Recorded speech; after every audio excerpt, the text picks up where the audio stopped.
자, 우리 교재를 통해서 이제 쭉 정리해 나가면서 그러면서 심화적인 내용까지 같이 좀 살펴보도록 하면 좋겠습니다. 자, 이제 우리 예산제도에 대해서 미국의 제도 변천이 어떻게 됐는지를 좀 살펴봤었는데요.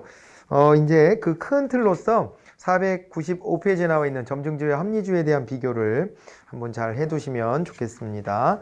자, 요거에 대한 표도 나와 있는데 496페이지 보시면 이제 합리주의는 경제적 합리성인데 점증주의는 정치적 합리성이 됩니다. 예, 그렇게 되고 그리고 이제 목적을 보면 합리주의는 역시나 효율성인데 그런데 이제 점증주의는요 형평성, 형평성의 이제 필요를 반영하는 것이죠. 그래서 누구에게나 고르게 이 재원 배분이 돼야 된다 이런 것 때문에 정치적인 고려를 하자고 하는 측면이 있거든요. 네, 그렇게 되고 그 다음에 그리고 뭐 나머지는요 이거 보시면 될 것 같아요. 종류 있죠, 종류인데 MBO는 좀 괄호 표시를 하세요. MBO는 거기서 MBO는 약간 괄호 표시를 해두시는 게 좋겠습니다. 그 흐름 속에 묶여 있는 건 맞는데 정확하게 그 사례다 이렇게 말하지는 않아요, 잘. 네, 그래서 그냥 그렇게 묶어 놓으시고 그 다음에 이제 품목별 예산 제도로 가봅니다. 여기 가보면은 세입과 세출을 표시하면서 기관별 예산, 기관의 운영과 행정활동에 소요되는 품목을 나열해서 그 내용을 금전적으로 표시한다. 그러니까 심플하게요. 각 기관별로 자기네가 여기에다가 얼마만큼씩 쓴다. 이걸 위해서 요런 거를 얼마만큼씩 구매한다. 이런 식으로 쭉 열거하는 거예요. 네, 그러다 보니까는 요건 아주 가장 간단한 방법이기도 하고 그리고 이제 의회에 의한 통제가 또 용이한 방식이기도 하다. 그렇게 말씀드렸어요. 그래서 그 발달에서 보면 동그라미 1번에 이렇게 돼 있죠. 예산의 통제 기능을 충족시키기 위해서 고안되었다라고 돼 있잖아요. 무조건 이거 품목별 예산제도는 통제 지향이구나라고 하는 것을 꼭 떠올려 놓으시면 되겠습니다. 아시겠죠? 자, 이제 그렇게 되고 그리고 이제 요게 그 밑에 보니까 관리와 입법과도 다 신뢰할 수 없다라고 판단되던 식의 개혁 장치다 이렇게 돼 있어요. 그래서 공공부문의 자의적인 지출 행위를 감소시키는데 크게 기여한다 이렇게 되어 있습니다. 그리고 우리나라 예산 구조에서는 목에 해당하고 인건비, 물건비 등을 중심으로 예산을 편성한다. 그러니까 한 줄 한 줄 짜게 해서 의회가 통제하기 좋게. 그러니까 의회 의원들도 전문성도 떨어지고 얘네들이 뭘 뭐 제대로 이제 그 파악하기 좀 어렵지 않을까? 그럴 때 품목별 예산제도 같은 거 해가지고 한 줄 한 줄 보여주면서 이것을 이제 통제에 들어가게끔 이렇게 하는 것이다 라고 봐두시면 되고 특징은요 투입 지향적 예산이다 이렇게 돼 있잖아요. 그러니까 투입 지향이라는 게 투입을 많이 하자는 얘기가 아니고 투입에 초점을 맞춰서 본다 이런 얘기예요. 그러니까 인풋을 최소화하는 거. 그래서 제가 그걸 뭐라고 아까 써드렸냐면 경제성을 확보하는 데 초점을 맞췄다 이렇게 보시면 됩니다. 그래서 성과 이런 거보다는 비용을 줄이는 거 여기에 관심이 많다라고 봐두시면 되겠습니다. 자, 이제 그렇게 되고 그 다음에요. 이게 이제 곧 점증주의 예산하고 동일한 의미로 보통은 쓰여 왔었다. 이렇게 보시면 됩니다. 그래서 장점은 역시나 통제가 되는 것이고 그런데 이제 단점은요. 신축성이 너무 떨어지죠. 통제 중심으로 가다 보니까 한 줄 한 줄 이렇게 다 품목별로 다 짜다 보니까 뭐 이제 변경을 요할 필요가 있을 때 변경을 하기가 어려운 이런 측면이 있고요. 그 다음에 성과 관리가 안 되잖아요. 돈은 쓰긴 썼는데 이게 잘 쓴 건지 못 쓴 건지 이런 평가가 제대로 이루어지기가 좀 어려워요. 이제 그런 점에 단점이 있다. 이렇게 같이 봐두시면 되겠습니다. 그래서 도입된 게 성과주의 예산제도가 됩니다. 예산을 기능과 사업계획 및 활동을 바탕으로 분류 편성했다. 이렇게 되어 있어요. 기능과 사업계획, 활동을 바탕으로 했다. 아까 품목별 예산제도는요. 기관별이에요. 기관별로 품목 단위를 짜가지고 올리는 거거든요. 기관별로. 그런데 이 퍼포먼스를 이제 찾아내려면 이건 이 기능과 사업계획 이런 걸 가지고 바탕으로 두고 이제 편성하는 것이다. 이렇게 보시면 됩니다. 그래서 거기 보시면은 이제 트루먼 대통령 때 연방정부에 도입이 됐다. 이렇게 나와 있고요. 트루먼 행정부 때. 그리고 이제 넘어가서요. 뭐 특징이 나와 있는데 여기에서 이제 다른 것보다도 1번에 보면 사업의 효율성과 사업의 효과성이 같이 포함된다 그랬잖아요. 특히 효과성까지 같이 강조하는 건 사실은 정확하게 말하면 그건 신성과주의 예산제도에서 강조된 거예요. 그리고 초창기 때에는 성과주의 예산제도는 효율성, 능률성 요 측면에 초점을 많이 맞추고 있었다 이렇게 볼 수는 있고요. 그 다음에 거기 동그라미 3번에 예산액이라고 나와 있죠. 예산액을 어떻게 하는 거라 그랬냐면 단위 원가 곱하기 업무량으로 하는 겁니다. 고속도로 같은 걸 뚫는다 그러면요 1km 뚫는데 얼마 들어? 이랬더니 뭐 한 700억쯤 든대. 700억 1km 뚫는데 그 정도 들을걸요? 더 들을 거야 아마 지금 땅값도 올라가고 그래서. 근데 700억 곱하기 그럼 몇 킬로야? 250km? 그러면은 곱해 이렇게 해가지고 저 예산액을 산출한다 그런 얘기입니다.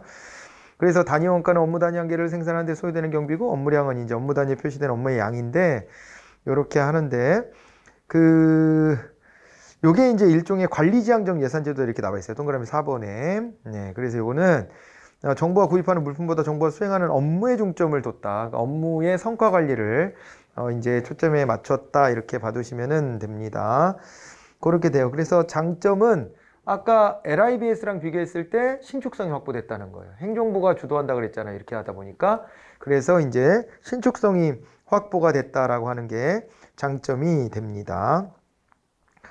됐죠. 그리고 뭐 능률성 확보 이런 것들 생각해 보면 되죠. 뭐 그런 얘기들이고, 단점이 있어요. 근데 또 신축성이 늘어난 만큼 통제력은 미약해졌다. 이렇게 봐야 됩니다. 신축성이 확보되니까 통제력은 미약해져. 이 시소 같은 거예요. 시소 같은 거라서 뭐 하나가 올라가면 뭐 하나가 떨어지게 마련이지 두 개가 동시에 오진 않아요. 그렇게 되고요. 자, 능률성 대비 효과성 측정이 좀 미흡했습니다. 초기에. 그랬잖아요. 이게 신성과주 예산제도가 예전보다는 기법이 발달하니까 효과성까지 같이 막 보려고 하는 거지. 이때 초창기 때는요, 이 효과성의 측정은 좀 미미했었고, 이제 효과성이라는 게 목표 달성도잖아요. 예, 그렇고, 그러니까 아웃컴이나 임팩트까지 보는 것은 좀 미흡했고, 그리고 이제 주로 여기 이제 아니야, 아웃컴, 말 잘했죠? 아웃컴 임팩트를 보는 건 미흡했고, 아웃풋 정도, 예, 인풋 대비 아웃풋 정도 이런 걸 보는 거에 좀 초점이 맞춰져 있었다.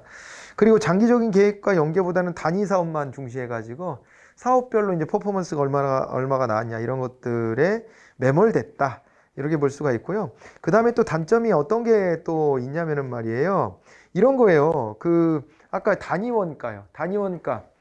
어떻게 계산해야 되나? 이게 약간 좀 방식에 따라 원가가 다르게 나올 수도 있지 않습니까? 원가를 산출하는 게, 그죠? 임의적으로 원가를 부풀리기를 한다거나 할 수도 있고, 그죠? 업무량 같은 경우도 그렇고 그래요. 그러니까 보통 터널 뚫는데 아까 뭐 700억이 든다, 1km에. 1km 뚫는데. 그렇지만 하다 보니까 어때요? 여기 막 암석이 나타나가지고 요거 700억으로 안 될 것 같고, 더 늘어났어요. 뭐 이런 일들이 또 많이 벌어질 수도 있는 거죠. 이제 그런 것은 단점이 아니겠느냐, 이렇게 이야기할 수 있는 겁니다. 그래서 거기에 같이 신성과주 예산제도를 거기다 붙여드렸는데, 요거는 이제 사업 수행의 결과라 그랬죠. 아웃컴. 결과에 초점을 맞췄다. 이렇게 되어 있습니다. 그래서, 이제 통합 성과 관리 체계를 구축한다라고 되어 있는데, 여기도 마찬가지로 대응성, 책임성, 능률성, 이런 것들에 대해서 다 같이 신경을 쓰면서도 효과성까지, 예, 진정한 의미의 성과라고 이제 맨 첫 번째 줄에 나와 있거든요. 사업 수행의 결과라고 하는 거, 그게 바로 이제 효과성과 관련된 부분입니다. 여기까지 신경 쓰는 게 바로 신성과주의 예산제도가 된다. 그렇게 봐두시고요. 계획예산제도로 바로 넘어가 볼게요. 이건 장기적인 계획이에요. 그러니까 나머지들은 다 단기적인 1년짜리에 매몰되는 건데, 그죠? 그런데 이 플래닝이라는 게 들어가다 보니까 장기적인 성격이 있다라는 거 체크를 꼭 해두셔야 됩니다. 그리고 이제 프로그램 작성을 통해서 연계한다. 이렇게 되어 있고요. 이제 발달된 요인은 아까도 말씀드렸지만은 이게 각가지 이제 과학적인 통계 기법 같은 것들이 막 발달하다 보니까 5년짜리도 예측 가능한 거 아니야? 이렇게 이제 된 거예요. 예, 그래가지고 도입이 되는데, 존슨 대통령에 의해서 연방정부에 65년도에 이제 채택이 되었습니다. 그리고 71년도에 이제 닉슨 행정부에 의해서 MBO로 바뀌면서 그러면서 이제 폐지가 됐죠. 중앙정부에서는, 연방정부에서는.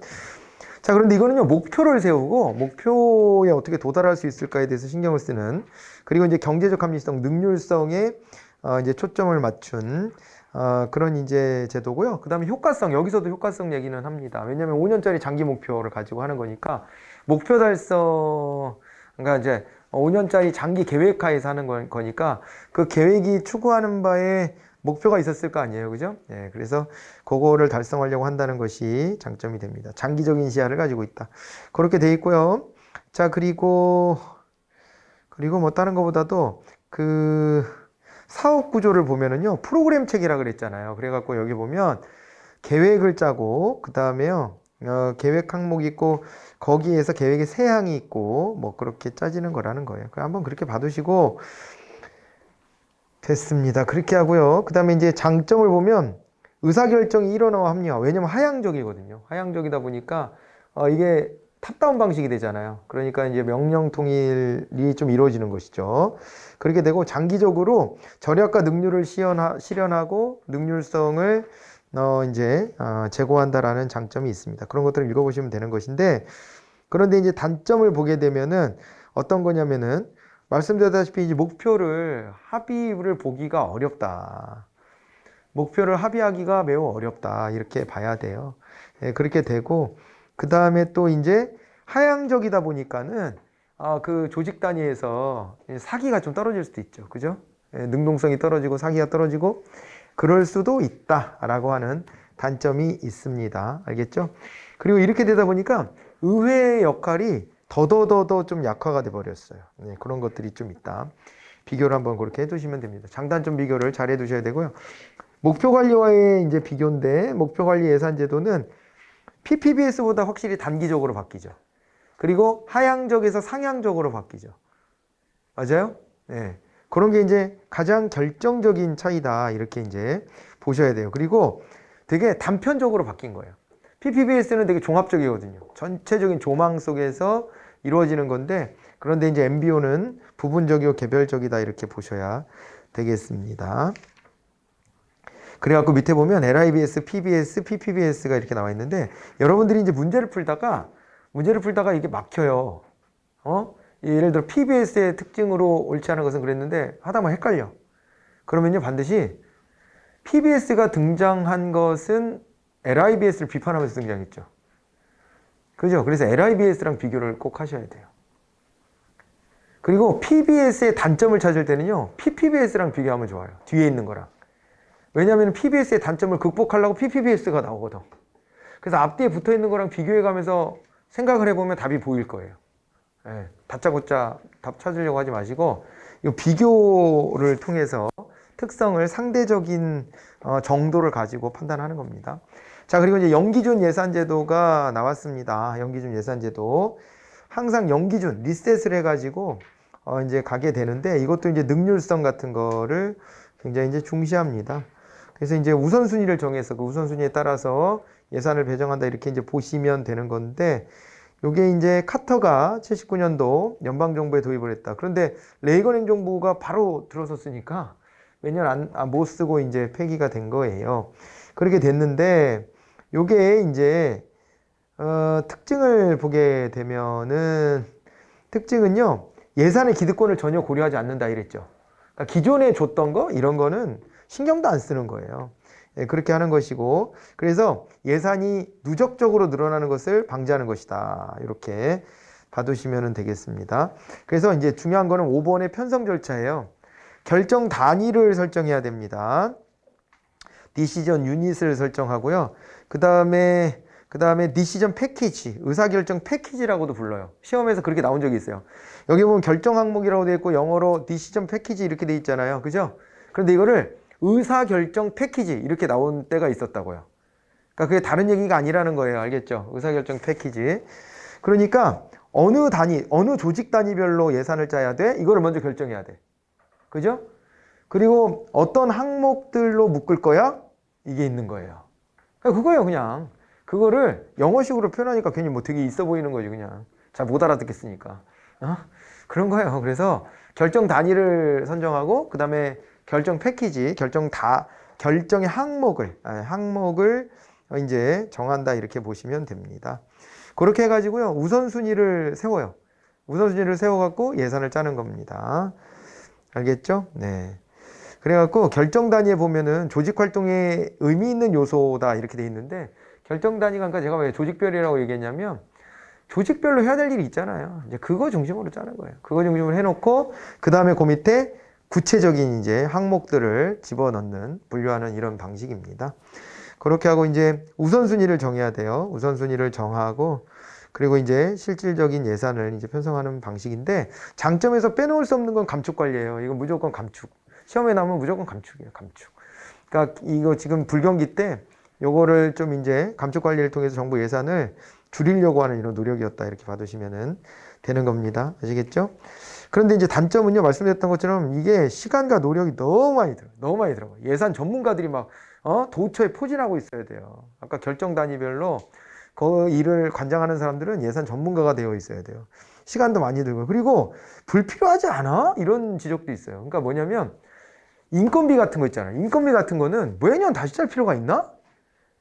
그냥 해던 방식대로 쭉 가면 안 되나 싶기도 한데, 그런 거서부터 처음부터 다시 짜 이렇게 하니까 너무 시간과 비용이 좀 낭비되지 않냐 이런 면도 있습니다. 사실은 그런 걸 봐두시고요. 그리고 이것도 장기적인 시야는 없는 거죠. 당장의 그죠? 사업 중심으로 가는 거니까. 그리고 이제 일몰법이라고 하는 거랑 비교를 해보셔야 돼요. 이거 같이 묶여져서 또 많이 나옵니다. 이 둘 다 감축 관리예요. 공통점이 있어요. 그래서 선셋 로우, 일몰법, 선셋 로우라고 하는 건데, 이거는 어디서 우리가 좀 본 기억이 있냐면, 여기에 있잖아요. 그 행정규제 기본법이 있어요. 행정규제 기본법. 여기에 있는데 행정규제 기본법을 보게 되면은, 그러면은 이제 그 안에서 보면 규제 일몰제라는 게 있었을 겁니다. 규제 일몰제. 우리나라에서도요, 규제를요, 5년 이상 넘어가지 못하게 해요. 하나의 규제를 만들면 그 규제가 적용되는 기간은 5년? 길어도? 그래서 5년이 지나면 어떻게 하냐면 다시 심사해요. 어디서? 규제개혁위원회에서. 규제개혁위원회에서 그거 올려놓고 한번 심사해 보는 거예요. 그래서 제가 최근의 기억은 동네 서점 보호하겠다고 교보문고 같은 거 개수를 막았어요. 그게 옛날부터 있었던 거거든요. 동네 서점 보호하겠다고. 근데 그걸 연장해 줬습니다.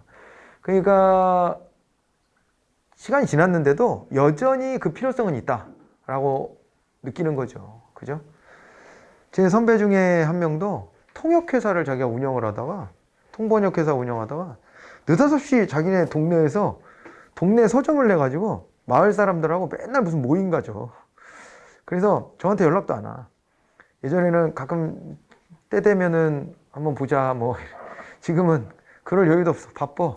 거기서 막 공연도 올리고 뭐 토론회도 하고 뭐 여러 가지 하더라고요. 그러니까 이게 일종의 이제는 동네 서점이 책을 판매하는 것보다도 지역의 커뮤니티 중심축이 되는 것 같은 그런 느낌들을 많이 주더라고요. 하는 거 보니까. 그래서 지역운동 비슷하게 이렇게 하는 거야. 이 보니까. 근데 이제 그런 것도 있고 하다 보니까 아무래도 규제개혁위원회에서도 동네 서점이 갖는 나름의 위치가 있다. 이렇게 이제 판단한 것 같아요. 그래가지고 동네 서점을 지키기 위해서 대형 서점들이 이제 들어가는 것을 차단해서, 교보문고는 아무튼 교보문고가 오프라인 서점에서 1등이잖아요. 교보문고는 자기네가 갖고 있는 지점 한 군데를 없애지 않으면 한 군데를 더 못 내. 그런 식으로 있잖아요. 이게 총량 규제를 합니다. 그럴 필요가 있다라고 보고 있는 거죠.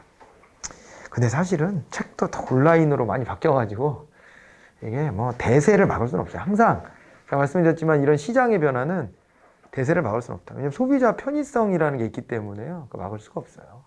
공급자가 그런 걸 빨리빨리 파악하고 변신해야 됩니다. 그러니까 동네 서점이 아까처럼 책을 팔아서 돈을 버는 게, 마을에 커뮤니티를 만들어서 독서 토론합시다. 그럼 책이 몇 권이 팔리잖아. 같이. 그런 식으로 어떻게 보면은 그게 같이 연계성을 가지고 가야지, 이거를 예전처럼 그냥 서점 열고 책 진열해 놓으면 사가겠지 이렇게 해가지고서는 이게 판매가 안 되지. 그런 이제 구조로 바뀌고 있죠. 어쨌거나 산업이라는 건 그렇게 재편이 되는데, 그래도 나름의 의미가 있는 걸 지켜주자라는 차원에서 규제를 하는 건데요. 그게 또 5년 지난 다음에 무의미해질 수 있잖아요. 그러면은 괜히 규제만 늘어나가지고 오히려 대형화된 서점이 소비자한테 더 큰 이익을 줄 수도 있는데, 그거조차도 막고 동네 서점도 결국엔 못 지켰다. 그러면은 이제 그때는 또 없앨 수도 있는 거죠. 예를 들자면 그런 식으로 다시 재평가. 이게 일몰제예요. 우리나라 하고 있는 겁니다. 그래서 다시 여기 선셋 로우로 와보시면은 이게 규제 일몰제입니다. 규제라는 걸 시한을 두자는 거예요. 그런데 ZBB도 감축 관리를 위한 거고 얘도 감축 관리를 위한 거거든요. 규제를 한다는 것 자체가 정부한테 예산을 주고 단속하라는 거니까, 그러니까 이제 그것도 예산을 줄일 수 있는 여지가 있단 말이에요. 그래서 이것도 감축 관리인데, 그런데 이제 선셋로 같은 경우는 좀 중장기적이에요. 뭐보다는? ZBB보다는. ZBB, GBB, ZBB, 그냥 ZBB로 합시다. 구분하기 좋게. ZBB 같은 경우에는 얘는 이제 1년 단위잖아요. 예산이니까. 그런데 일몰법은 중장기적이고요. 이게 미국이 아무리 예산을 법률 형식을 취한다 한들 정식 법률보다는 어때요? 그게 기간의 제한도 있고 효력이 좀 제약이 있잖아요. 그런데 일몰법은요, 법 그 자체이기 때문에 더 세다, 강도가. 그렇게 얘기하는 겁니다. 그래갖고 요거는 이제 일몰법 같은 경우에는 이제 장기적 3년에서 7년 정도가 되고요. 그리고 이제 최상위 계층이 관련해서 개입을 하는 것이다, 이렇게 보시면 됩니다. 그래서 그 비교를 한번 해두실 필요가 있습니다. 자, 이렇게 보시고요. 이제 자본예산제도 한번 볼게요. 이제 8절에 자본예산제도가 나왔는데, 요거는 이제 스웨덴이 나와 있어요. 네, 스웨덴이라는 걸 기억을 해주세요. 자본예산제도. 캐피탈 버제팅 시스템이라고 하는 겁니다. 캐피탈 버제팅 시스템. 가끔 나왔었어요, 얘도. 네, 가끔 나왔는데, 미국 제도가 아님에도 가끔 나왔는데, CBS로 캐피탈 버제팅 시스템인데, 이건 이거예요. 그러니까 어렵게 보지 말고요. 불경기 때 어떻게 하라 그랬죠? 돈을 막 더 풀으라 그랬죠, 누가? 케인스가. 그랬잖아요. 그래서 지금도 하고 있잖아요, 정부들이. 다 하는 건데, 이거를 초창기 때는 이랬던 거예요. 이거를 갖다가 기존에 쓰던 예산을 전부 다 늘려줘가지고, 전부 다 살을 찌워서, 그래가지고 예산을 많이 풀어주는 그런 걸로 하는데, 이러다 보니까 능률성 측정하기 또 어려워. 그냥 돈을 막 퍼주다 보니까 여기저기 항목에다가. 그래서 그러지 말고 우리 항목 구분하자. 기존에 통상적으로 해왔던 지출 항목들은 그대로 유지하자. 그래야지 건강하게 능률성을 추구할 수 있을 것 같다. 그리고 정부가 불경기에서 돈을 더 풀어야 되는 것은, 이것은 경상개정 말고, 그러니까 통상적으로 하는 걸 경상이란 말을 쓰거든요. 경상개정으로 기존에 하던 사업은 그거대로 건전성을 유지하고, 돈을 더 풀어야 될 불경기가 오면 그때는 자본개정이라는 걸 따로 만들어서 거기다 돈을 풀자. 그리고 장기적으로는 경기가 회복됐을 때는 그 경상개정을 마이너스 났던 거를 플러스로 바꾸는 거예요. 경상개정을. 그렇게 해서 호경기 때는 돈을 걷어들여야 되잖아요. 케인스식으로 따지면 그 경상개정을 통해서 하라는 거예요. 불경기 때는 돈을 거기서 마이너스로 해서 내보내고, 호경기 때는 플러스로 다시 걷어들이면 되지. 경상개정을 따로 관리한다는 거예요. 그게 자본개정을 따로 만들었기 때문에 자본예산제도, 캐피탈 버제팅 시스템이다, 이렇게 이름 붙여진 거예요. 별거 없죠? 아니, 별거 없는 거예요. 다시 한번요. 불경기 때는 돈을 더 풀어라 그랬단 말이에요. 호경기 때는 돈을 쪼여라 그랬는데, 그거를 기존에 경상적으로 해오던 나머지 항목들에다가 거기다 반영하지 말고 별도의 주머니를 따로 만들어서 그걸 통해서 정부가 불경기 때 돈을 풀고 호경기 때 돈을 쪼이자, 이렇게 한 겁니다. 그래서 별도 계정 하나 만들었는데 그게 자본 계정이에요. 해가지고 이걸 자본 예산제도라고 한다. 별거 없어요. 그렇게 받으시면 되고요. 스웨덴도 참 의미 있는, 그죠? 네, 의미 있는 국가예요. 다른 나라한테 영감을 많이 주는 국가지. 근데 사회주의가 절반 섞여 있는 국가잖아요. 그런 거예요. 사회주의가 절반 섞여 있는 거예요.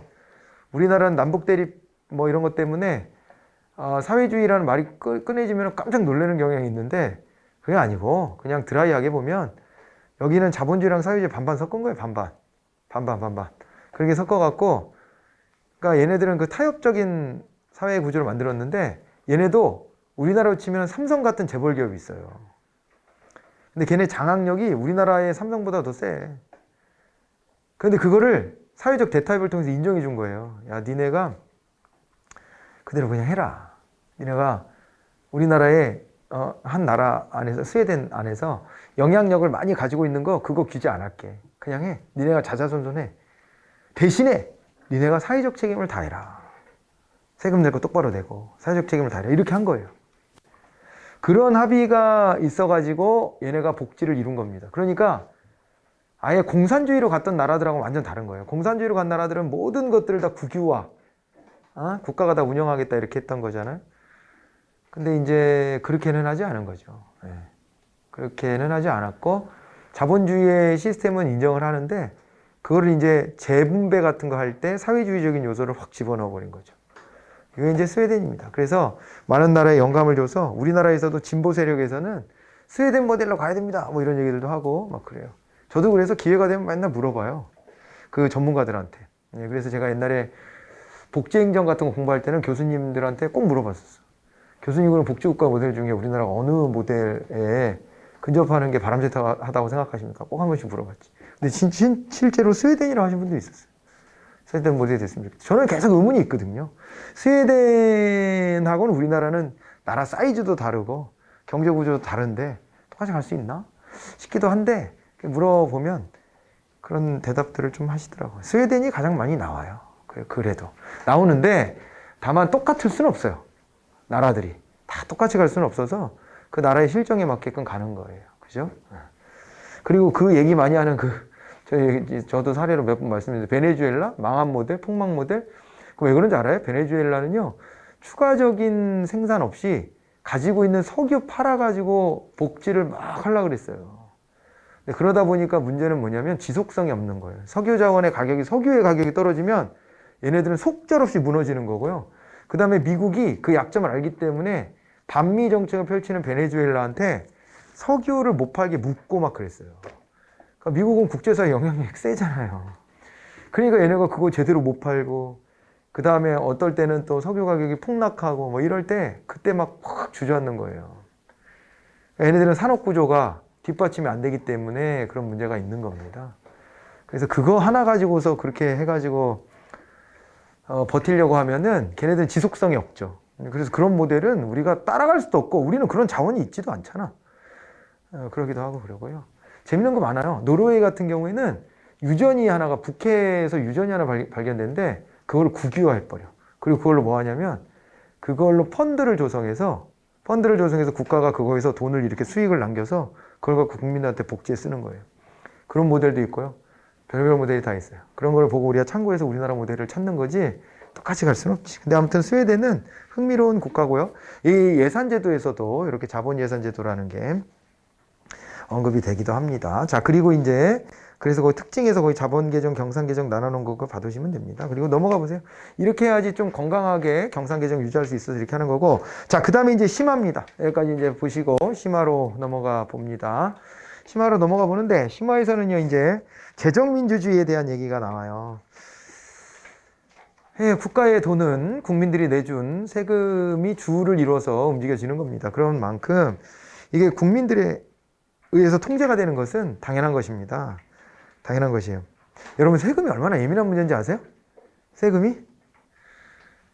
그 서구에서 있었던 3대 시민혁명 있잖아요. 영국의 뭐 명예혁명, 그 다음에 미국의 독립혁명, 프랑스 대혁명, 이거 다 세금 내라고 했다가 얻어맞은 겁니다. 전부 다. 세금 내라고 하는 거 이렇게 예민한 거예요. 세금 내라고 하는 거. 그래서 지금도요, 세율을 좀 올리려고 그러면요, 지지율이 뚝 떨어집니다. 뚝 떨어져. 네.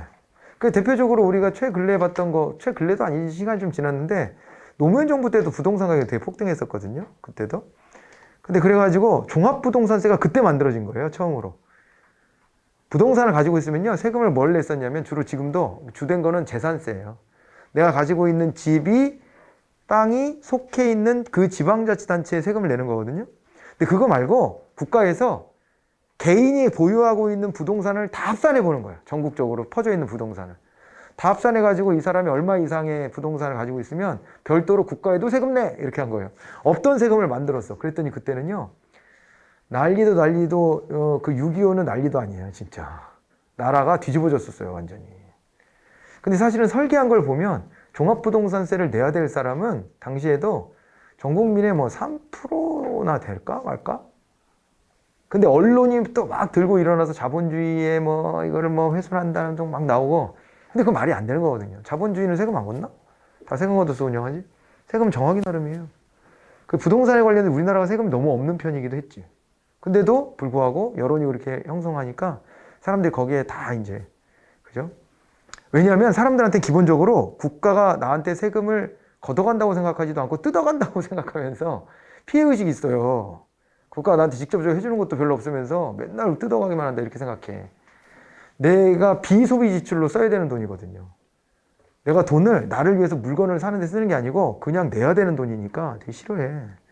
그래서 그걸 자극한 거예요. 자극해가지고 그 도입할 때 난리도 아니었고 정권이 위태로울 정도로 지지율이 급락합니다. 급락을 했는데 그 이제 시간이 지나다 보니까 어때요? 또 당연해졌어 이제는. 그래서 그거 세율을 좀 올리냐 낮추냐 이런 논의는 있어도 종합부동산세 자체를 폐지하라 이런 얘기는 아무도 안 해. 그 처음 도입할 때는 그렇게 타격이 있어요. 문재인 정부 와서는요 소득세 같은 거 더 올리려고 그랬거든요. 근데 결국 어떻게 했는 줄 알아요? 진짜 부자들한테만 세금을 조금 더 세율을 올렸어. 그게 어느 구간을 만들었냐면 10억 이상, 5억 이상, 10억 이상 1년에 버는 돈이 그 정도 되는 사람들한테만 세율을 좀 올렸고 나머지는 못 건드렸어요. 그러니까 처음에 공약은 증세를 할 듯이 했었거든요. 증세를 할 듯이 증세를 마음대로 못합니다. 증세하는 순간 툭 떨어져. 내가 볼 때는 문재인 정부는 남북관계 같은 거 잘하고 싶어가지고 지지율 안 까먹으려고 되게 노력하는 것 같이 저는 느꼈어요. 그래서 약간 그 불편한 것들을 잘 안 하더라고요, 오히려. 그래서 그런 걸 강력하게, 우리나라가 증세를 좀 해야 돼요, 복지를 하려면. 그러니까 그것도 선택이에요. 국민들이 복지국가로 가려면 증세를 동의해줘야 되고, 증세 동의 못하면은 복지가 못 됩니다. 스웨덴 같은 데는 뭐 조세 부담률이 막 50%가 넘어가는데 뭐, 우리나라는 한 30%도 안 돼. 얘네 50, 60% 넘어가고 그래요. 그래서 줄여서 50%대야, 지금. 그러니까 그렇게 안 하면 그런 복지는 못 해요. 유럽의 프랑스, 독일만 하더라도 우리나라보다는 조세 부담이 훨씬 높아요. 근데 이제 그런 거 동의 못하면 복지 못 하는 거예요. 그건 선택이에요. 국민들이 뭘 원하느냐. 아무튼 그런데 그런 정도로 그럼에도 불구하고 복지를 추구한다는 문재인 정부에서도 못 올리는 거예요. 올렸다 하면 지지율 확 까먹으니까. 이거는 뭐 여지 없어요. 세금 올린다 그러면 여지 없어. 근데 거꾸로 가잖아요? 세금 깎아준다 그러면 지지율이 나와요. 근데 그게 포퓰리즘이에요. 간혹 정부가 복지해준다고 하는 걸 포퓰리즘이라 하죠. 근데 저는 그렇게 생각 안 하고 거꾸로요. 세금 깎아줄게요. 국회의원 수 줄일게요. 이게 포퓰리즘이에요. 사람들은 정치에 대해서 혐오감을 갖고 있고 나라에 세금 내는 거 되게 싫어하는데 그렇게 하면은요. 우리나라 어디로 가려고 하는 거예요? 세금을 깎으면 어디로 가려고 하는 거예요? 어느 모델로?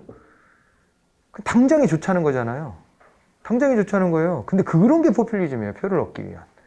그런 성향이 있는 거예요. 그러니까 정치적 구호에 우리가 속아 넘어가면 안 돼. 세금 깎는 건 좋은데 깎아서 어떤 모델로 갈 거냐. 복지를 줄일 거냐. 어떻게 할 거냐. 그것까지 생각을 해야 되는 겁니다.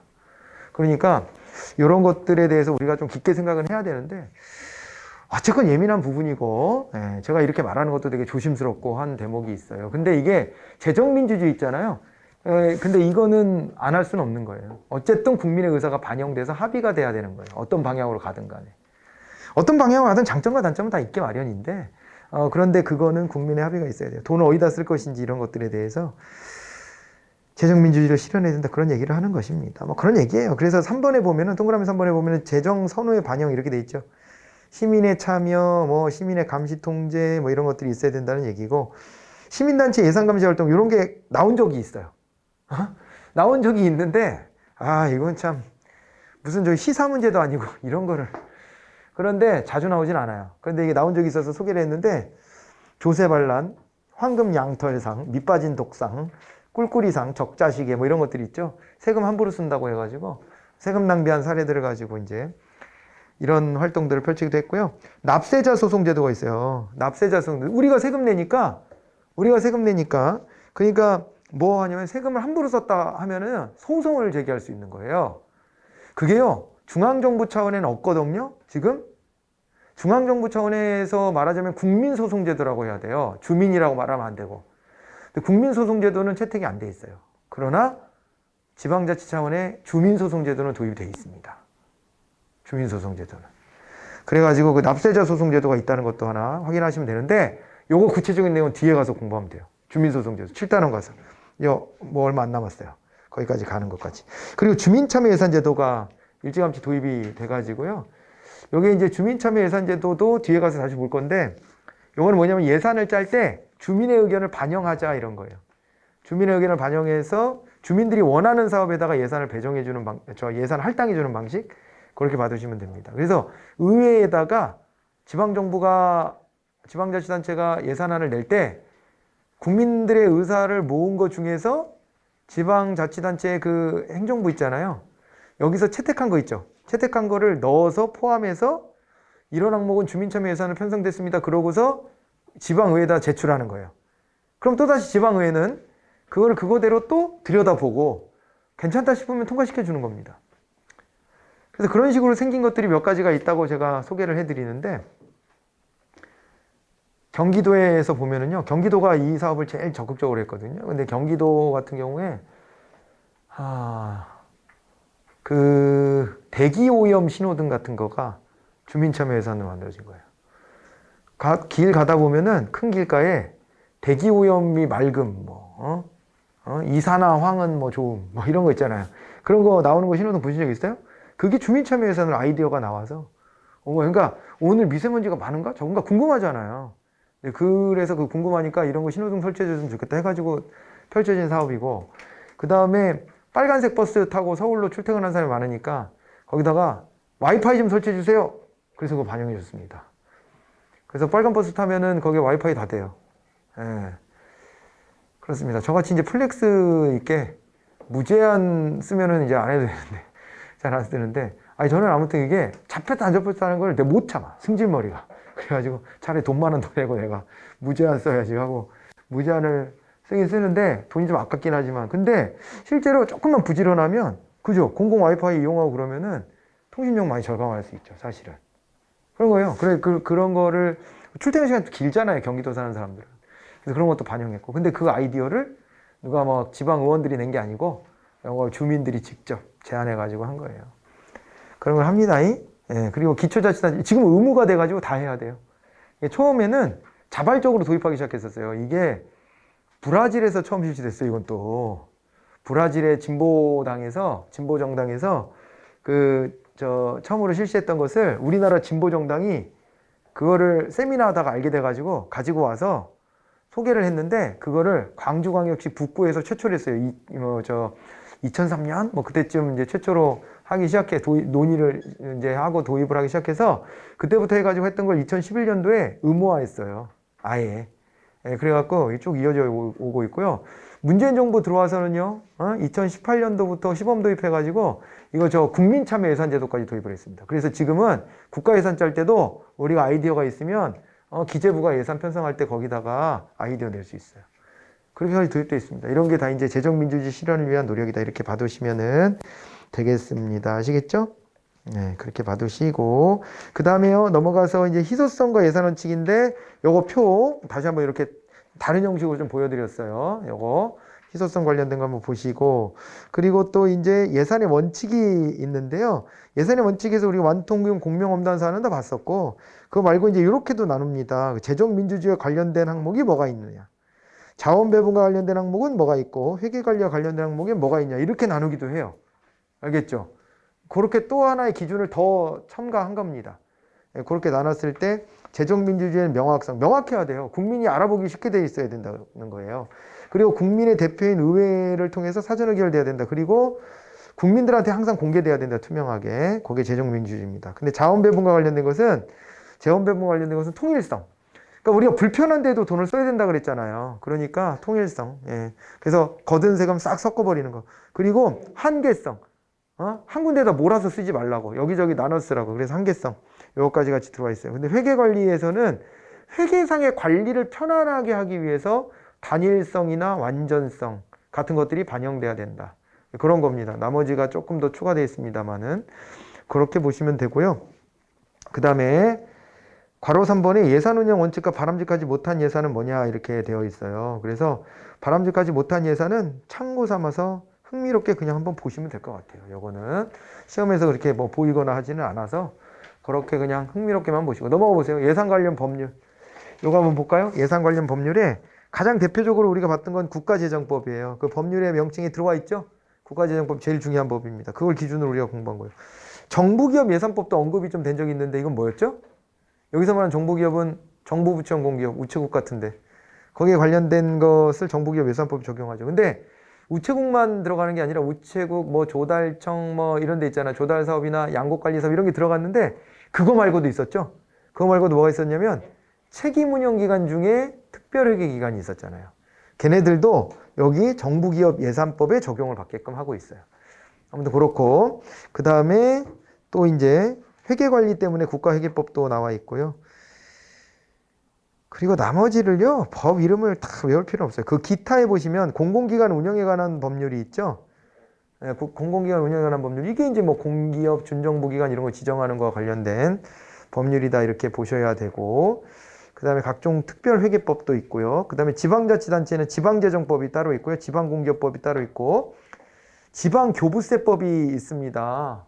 지방교부세는요, 지방자치단체가 돈이 맨날 딸려요. 우리나라는요, 세금을 거둘 때 지방세 위주로 안 짜고 중앙정부 국세 중심으로 짜놨어요. 그 지방세로 거둘 수 있는 돈은 항상 부족하게 되어 있어요. 그래서 얘네들이 자립을 못하지. 그래서 어떻게 되냐면요, 부족한 돈을 어떻게 하냐면 재정력이 딸리는 지방자치단체 중심으로 중앙정부가 자기네가 갖고 있는 돈을 또 나눠줘요. 상당한 액수를 나눠줍니다. 다시. 그렇게 하고 있어서요, 그거를 이제 우리가 지방교부세라고 하는데, 이런 거에 관련된 법이 이렇게 나와 있습니다. 그렇게 되어 있고, 조세 관련해서 뭐 국세기본법, 국세징수법, 소득세법 뭐 등등이 있는데 이거 다 외울 필요 없어요. 감사원의 감사원법, 국회법이 있다 그랬는데, 우리가 좀 주목해봐야 될 건 국가재정법과 정부기업예산법 정도? 예, 그 정도예요. 여기서 보자면 알겠죠? 예, 그 정도 보시고, 지방재정법이나 지방교부세법 같은 거, 이런 것들은 내용을 통해서 조금씩 보면 됩니다. 그냥 그렇게 해두시고요. 그 다음에 통합재정수지 공부했던 거 기억나죠? 그죠? 그렇게 되는데, 요거 이제 계산 방식 같은 게 나와 있어요. 통합재정의 수입은 세입과 보전재원 이렇게 되어 있고, 그 다음에 그 통합재정 지출에 이제 세출하고 순용자 뭐 이런 식으로 되어 있는데 너무 복잡합니다. 이것도 그냥 이런 게 있납다 하고 그냥 지나가세요. 그리고 통합재정의 그 포괄 범위는 앞에서도 요거 그림 봤었죠? 요거를 외우는 게 더 중요합니다. 어떤 게 들어가는지 보셔야 되고, 거기서 말하는 공기업은 헷갈리지 말라 그랬어요. 여기서 말하는 게 공공기관 운영에 관한 법률에서 지정된 공기업 그거 아니에요. 여기서 말하는 공기업은 정부기업, 그러니까 공무원으로 채워진 공기업들 있잖아요. 그거. 여러분 공기업을 나눌 때 어떻게 나누냐면, 우리가 기재부가 지정할 때 공공기관 운영에 관한 법률상으로 보면 공기업이 그 안에서 시장형 공기업과 준시장형 공기업으로 나눠지잖아요. 그렇게 우리가 법 제도적으로 그걸 딱 공인해 놨는데, 그 기준 말고요, 학술적으로 나눌 때에는요, 정부 부처형 공기업이 있고요, 공사형 공기업이 있고요, 공사 형태의 공사형 공기업이 있고, 그 다음에 주식회사형 공기업이 있어요. 이렇게도 나눠요. 이렇게 나눠. 그래서 정부 부처형 공기업, 그 중에서 공사형 공기업은 정부가 공사를 설립한 거고, 근데 정부 조직은 아닌 거야. 그리고 주식회사형 공기업은요, 정부가 지분 참여를 한 거예요. 그렇게 한 건데, 그런데 정부 부처형 공기업은요, 그냥 정부 조직 안에다가 공기업을 만들었다 이런 얘기예요. 학술적으로는 그렇게도 나눕니다. 그게 2021년도 기출문제로 출제가 됐어요, 또. 그래서 그거 받으셔야 되는데, 근데 이제 정부 부처형 공기업을 여기 통합재정 수지에다 포함하는 거지, 나머지를 포함하는 게 아니에요. 정부 부처형 공기업을 중심으로 여기서 보시는 거예요. 알겠죠? 지방에서는 지방직영기업이라는 게 있다고 그랬고, 그죠? 그렇게 받으시고, 프로그램 예산제도가 다시 나와 있는데, 여기서는 이제 어떻게 얘기했었냐면은, 세세항과 세모까지 들어가 있는 거예요. 그죠? 세세항과 세모까지 들어가 있다. 그래서 그거 동그라미 3번에 나와 있는 걸 보시는 게 좀 필요할 것 같은데, 여기 보면 이제 장, 관, 항, 세항, 목에다가 세세항하고 세목을 더 추가했어요. 그죠? 그래가지고 각각 이게 뭘 의미하냐? 장은 분야별, 기능별 이렇게 보시면 되고, 관은 부문별이니까 이게 기관별, 이렇게 조직별 이렇게 보셔도 돼요. 그래서 여기까지 기능별로 좀 나눈 것이고, 그 다음에 이제 항, 세항, 세세항이 있는데 프로그램 단위로 이제 항을 나눴단 말이에요. 근데 그거에 따른 단위 사업을 세항으로. 그러니까 조직별로 프로그램을 나눠주는 거예요. 이 프로그램을 진행하는데 니네 조직에서는 이걸 해라. 단위 사업을 주고, 그 다음에 거기에서 세부 사업은 지네가 알아서 또 쪼개. 국과별로 또 쪼개야 되잖아요. 그죠? 쪼개서 거기 보면 이제 세부 사업이 세세항으로 들어가는 거고요. 목이 이걸 항목별로, 품목별로 분류한 거죠. 그런데 세목은요, 그걸 통계적으로 이제 나눈 비목이다 이렇게 해서 이거를 구분을 해서 보시면 됩니다. 그렇게 봐두시고요. 그 다음에 6번은요, 세입 추계 방법인데, 이거 무슨 얘기냐면, 우리가 예산 짤 때 세입 예산은요, 어떻게 했죠? 세입 예산은 얘는 그냥 예측치에 불과하다 그런 얘기를 했던 거 기억나세요? 그냥 봐봐요. 우리가요, 예산은요, 예정적 개수가 되는 거거든요. 이게 예정적 개수고, 그 다음에 결산은 뭐였죠? 결산은요, 확정적 개수예요. 이렇게 차이가 나죠. 근데 예산안에 또 뭐가 있냐면, 예산안에 세입 예산과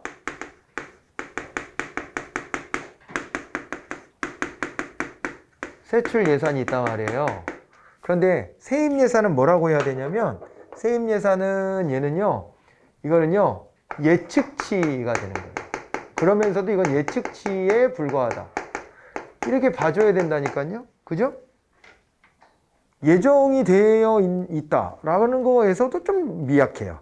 그래서 그냥 이 정도 거쳐지지 않을까? 이 정도 하는 거고, 세출 예산은 어때요? 세출 예산 같은 경우에는 요거는 이제 법률은 아닌데 법률적인 효력이 좀 있다라고 봐야 되고, 하지만은 뭐가 가능하냐면요, 이용이나 전용이 허용되잖아요. 전용 등 이런 게 가능합니다. 이용 전용하는 게 가능하잖아요. 그죠? 여기 신축성을 가질 수는 있어요. 그렇게 되는 것인데, 그런데 있잖아요, 요거 세입예산 예측치에 불과하다며. 지금 요거에 주목해 보자는 거예요. 세입예산 예측치에 불과한데, 그런데 보니까는 그 예측하는 방법이에요. 어떻게 예측하냐, 그 전년도를 기준으로 예측을 하는 것도 있고, 평균 이런 거를 내는 것도 있고, 그 다음에 직접 추계를 해보기도 하고, 추세를 보기도 하고, 시간의 흐름대로 시계를 분석하기도 하고, 인과관계 기법 이런 것들을 쓰기도 하고, 보수적으로 최소화시켜서 예측해보는 방법도 있고, 그렇다는 겁니다. 됐죠? 그렇게 되고요. 이번에는 예산 사정이에요. 예산 사정 기억나요? 예산 사정. 우리 예산 절차에서 뭐가 있었냐면, 예산 절차에서 1월 31일까지 중기사업계획서 제출을 받죠. 기재부 입장에서 보면. 그리고 3월 31일까지 야, 니네 이 정도 선에서 예산 잡아봐라 해가지고 예산 편성 지침을 내려보냅니다. 그렇게 하면은 또 어떻게 해요? 그걸 가지고 5월 31일까지 예산 요구서를 올려요.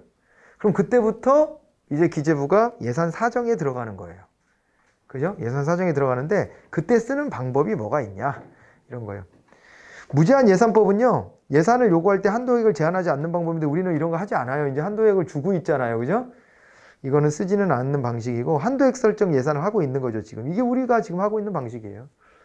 증감 분석 방법 같은 게 있는데, 전년도랑 차이가 있는 것만 사정해 보는 방법이고, 우선순위 표시법 같은 경우에는 우선순위를 표시해서 좀 올려봐 이렇게 하는 건데, 우리 앞서서 연기준 예산할 때 우선순위를 확정한다 그랬잖아요. 기억나요? 연기준 예산할 때 그잖아요. 의사결정 단위를 설정하고, 그 다음에 의사결정 패키지 항목들을 짜고, 그 다음에 우선순위를 정한다, 그런 얘기 했었잖아요. 우선순위별로 이렇게 짜는 거는 연기준 예산에서 하는 방식이에요. 그렇게 되고, 그 다음에 항목별 통제 방법 같은 것도 있고요. 항목별로 다 나눠서, 이거 품목별 예산제도가 그런 식으로 하는 거죠. 그리고 이제 업무량 측정 및 단위원가 계산법, 요거는 또 성과주 예산제도에서 업무량 곱하기 단위원가 이렇게 계산했잖아요. 그런 식으로 해서 예산 사정을 하는 거예요.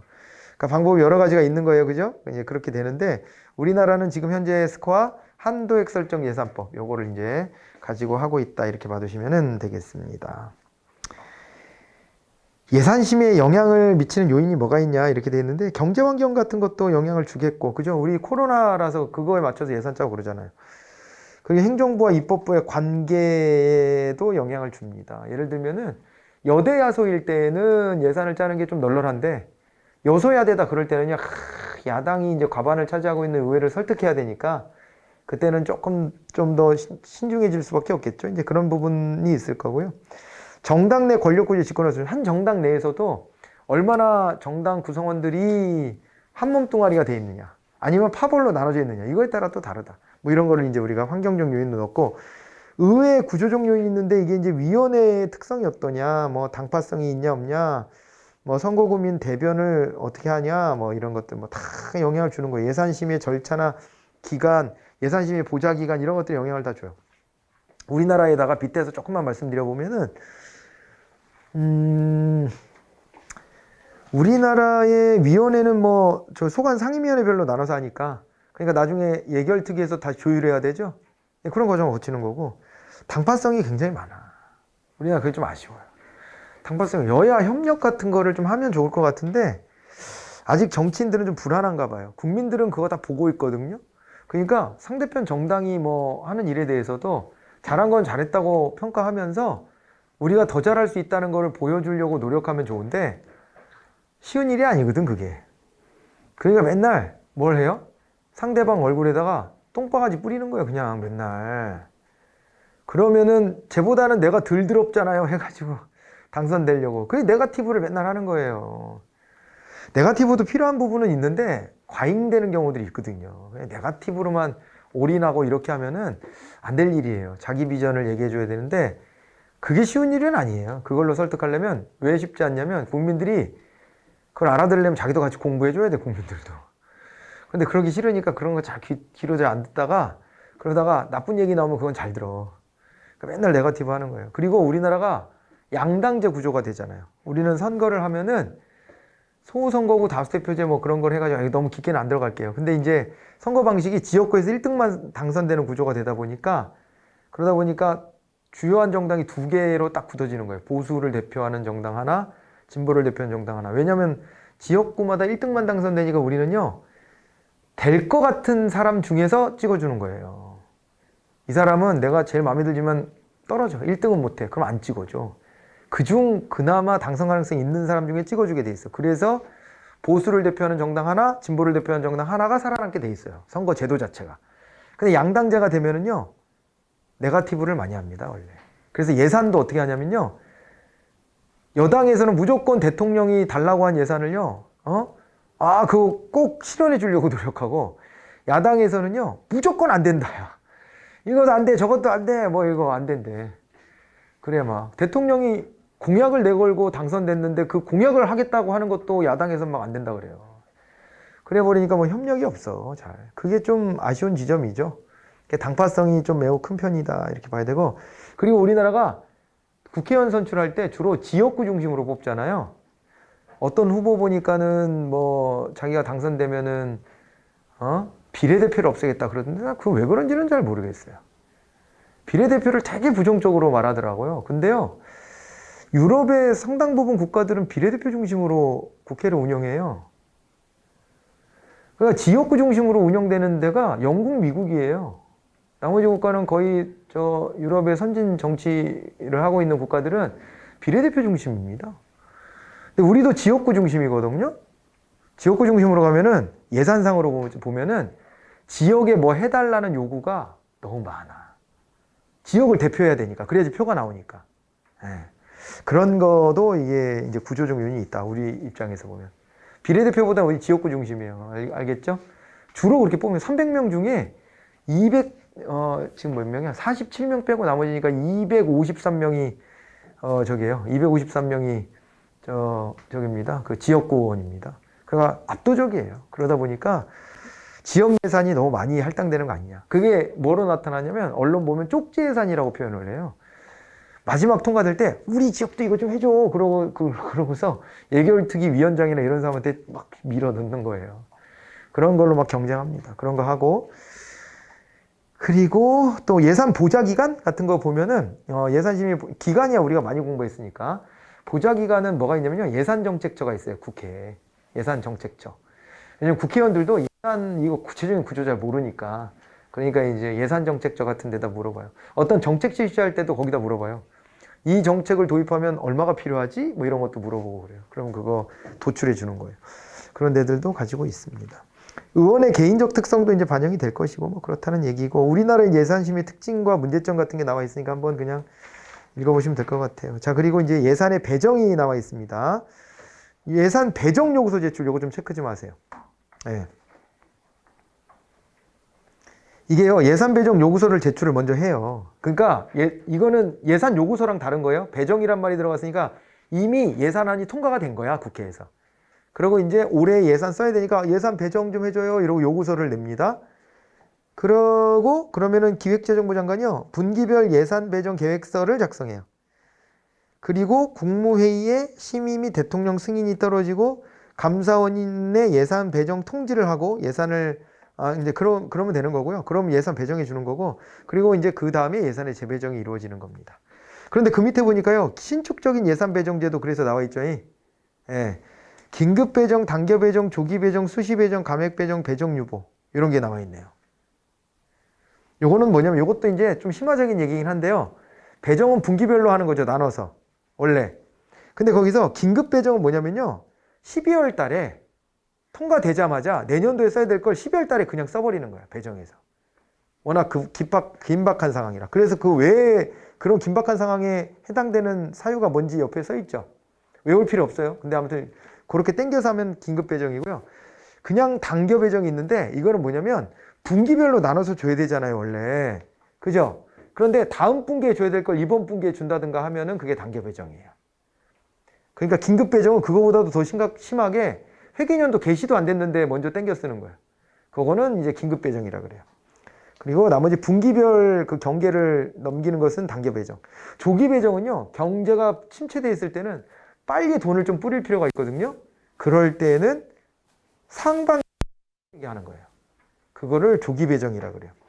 수시 배정은요, 연간 배정 계획, 분기별 배정 계획 이런 거 상관없이 그냥 막 수시로 줘 버리는 것이고, 감액 배정은요, 원래의 배정 계획보다 깎아서 주는 거예요. 배정 유보는 요거를요, 이번에는 뭐냐면, 배정받은 거를 중앙관서장이 자기네가 재배정해줘야 되잖아요, 소속기관에. 그거를 좀 미루고 있는 겁니다. 그거를 또 배정유보라고 해요. 그 다음에 이제 예타조사가 나왔습니다. 타당성 조사는 해당 사업기관이 하는 거지만 예타는 기재부가 한다. 그래서 허들을 하나 더 만들어 놓은 거라 그랬죠, 사업 시행할 때. 그렇게 되는데, 여기 보시면은 이제 넘어가 보시면요, 요게 중요한 거죠. 조사 대상. 여기가 총 사업비 500억 이상 대규모 건설 사업에 국고 지원 300억 이상 투자되는 거예요. 그래서 500억, 300억 기준으로 꼭 기억해 두셔야 돼요. 그렇게 하는데 단기간에 이거는 돈도 조금만 들여갖고 조사를 간단히 해보는 거예요. 사전 조사만 해보는 겁니다. 그런데 거기에 보면 경제성 분석과 정책성 분석이 같이 들어가요.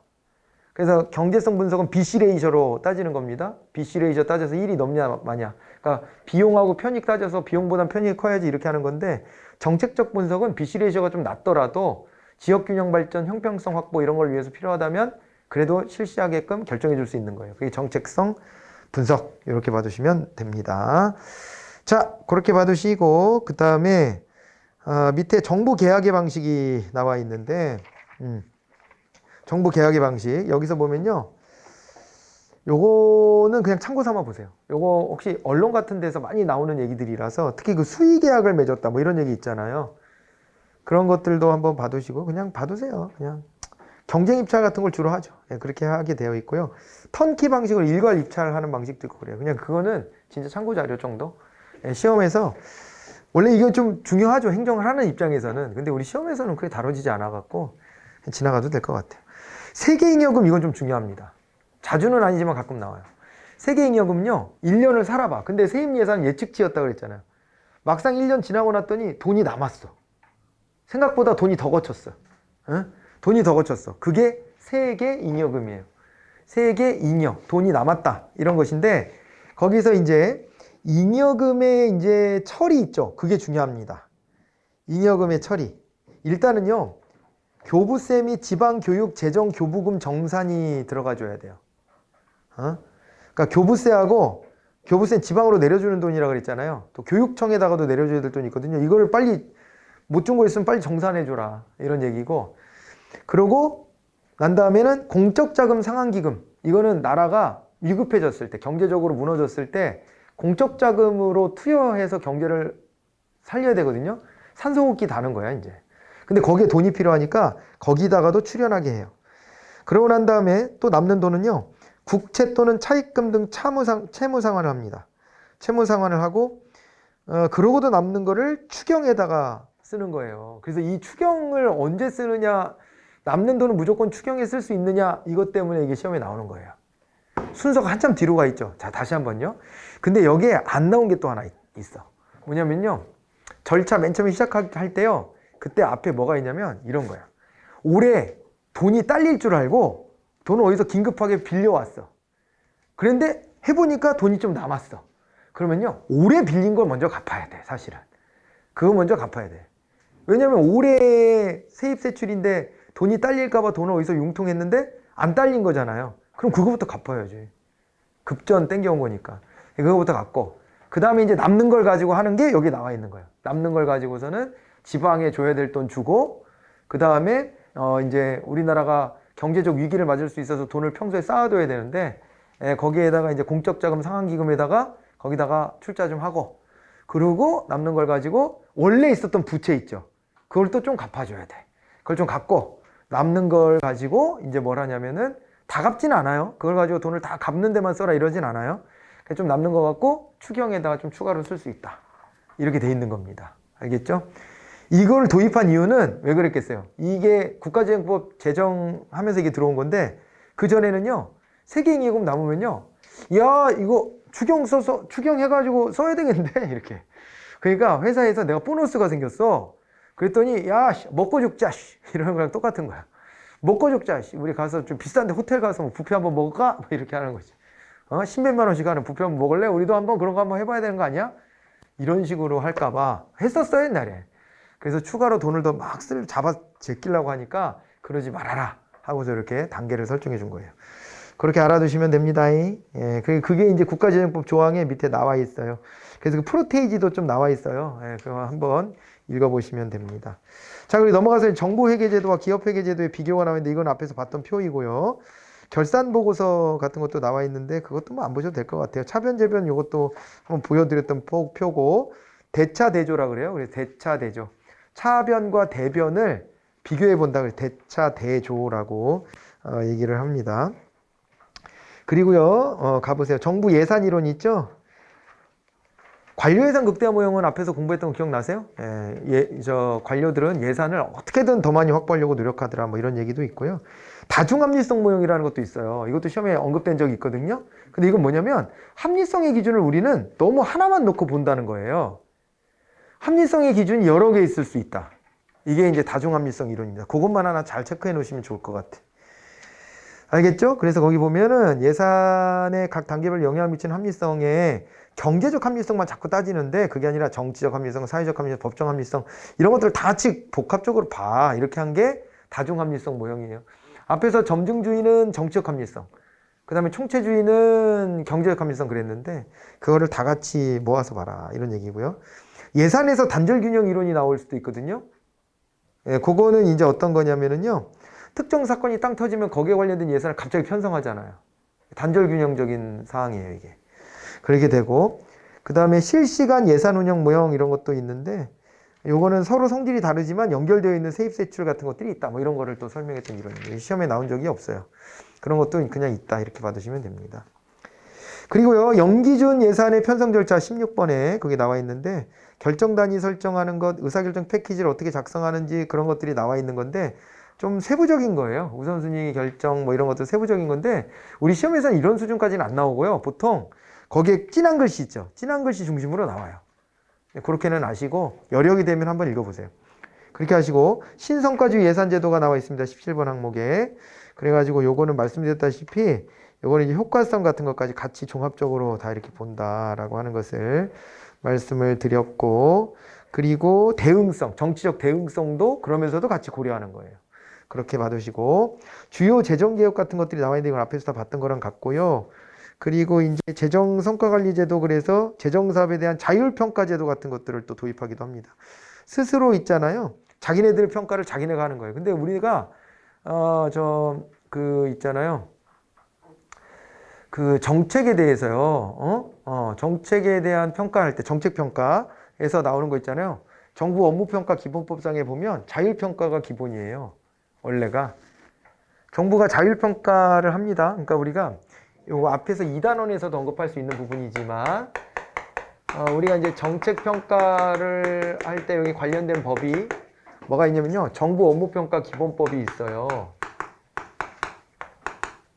정부 업무평가 기본법이 있는데 이 정부 업무평가 기본법 같은 경우에 여기 이제 평가 대상이 중앙행정기관이 있고 그리고 지방자치단체가 있어요. 그리고 여기에 공공기관이 있습니다. 이렇게 있는데 여기가 이제 정부 업무평가 받아야 될 대상들이거든요. 그런데 중앙행정기관은요, 이거는요 자체평가를 해요.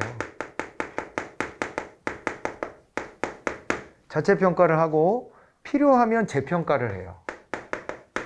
재평가는 국무총리가 주관해서 하는 겁니다. 여기 정부 업무평가 기본법에 보면은 여기에요.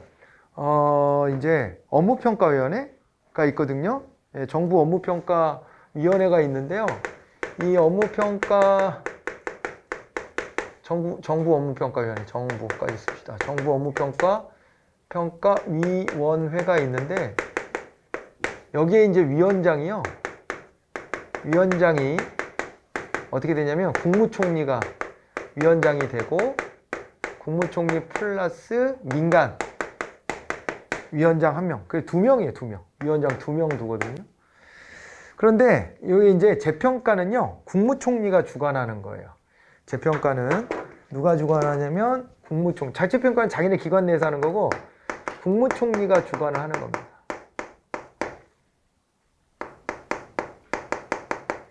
왜냐하면 자체평가가 너무 엉터리 같아. 자체평가도요, 자체평가위원회를 두고 외부 인사들을 투입해서 하는 거거든요. 근데도 엉터리 같아. 그럴 땐 재평가 이런 거를 해요. 예. 그런 걸 하고 특정평가라는 것도 있어요. 이거는 사업이 2개 이상의 중앙행정기관에 걸쳐 있을 때, 2개 이상의 기관에 걸쳐 있는 사업일 때, 그럴 때 하는 건데, 이 특정평가도 이것도 재평가와 더불어 국무총리 주관으로 한다고 보시면 되겠고, 그리고 이제 지방자치단체 차원으로 가게 되면은 여기는 뭐가 있냐면요, 여기도 자체평가예요. 자체평가를 받게 되어 있고, 그리고 여기서는요, 뭐가 있냐면 합동평가라는 게 있어요. 합동평가는 중앙행정기관에서도, 합동자예요 이거. 중앙행정기관에서도 지방자치단체를 평가할 때가 있어요. 왜냐하면 자기네가 위임한 사무가 있거든. 그 위임한 사무를 잘했나 못했나를 평가해야 돼, 중앙행정기관들이. 근데 그거를 따로따로 가면 맨날 평가받다가 끝나잖아. 그래서 한꺼번에 기간을 정해서 한꺼번에 평가를 해보자. 여러 분야로 나눠져 있지만 그렇게 하는 겁니다. 그래서 여기에 이제 합동평가는요, 누가 주관하냐면 지방자치를 주관하는 데가 행정안전부거든요. 그래서 행정안전부 장관이 주관하게 돼 있어요. 이런 평가가 있고, 그런데 공공기관은요, 외부 평가를 받게 돼 있고요. 이 외부 평가는 요거는요, 기재부가 실시하는 경영 성과 평가가 있습니다. 경영 성과 평가. 요걸로 대체합니다. 알겠죠? 이렇게 평가의 방법들이 있거든요. 그런데 이제 거기 보니까 재정사업 자율평가, 말 나온 김에 그냥 한 거예요. 앞에서 요 부분을 빨리 지나와가지고 좀 추가해 드렸는데, 재정사업 자율평가, 요것도 뭐 재정사업 같은 거 자율적으로 평가해 보는 거예요. 예, 그런 것들을 우리나라도 하고 있다, 이렇게 봐두시면 되겠습니다. 그리고 이제 필요하면 재정사업에 관련해서 520페이지에 심층평가 같은 걸 받게끔 기재부가 주관해서 하게끔 되어 있다는 것까지 그냥 참고해 보시면 될 것 같아요. 여기까지 마무리하고요. 이제 재무행정론은 끝을 내도록 하겠습니다. 좀 어려운 파트지만 이렇게 잘 지나오셨고요. 다음 시간은 좀 널널한 대목인데 행정환류론, 예, 요걸로 가보도록 하겠습니다. 이거 빠르게 정리하고 마무리 지을 거예요. 그러고 나면은 이제 지방행정론 들어가면 됩니다. 고생하셨습니다.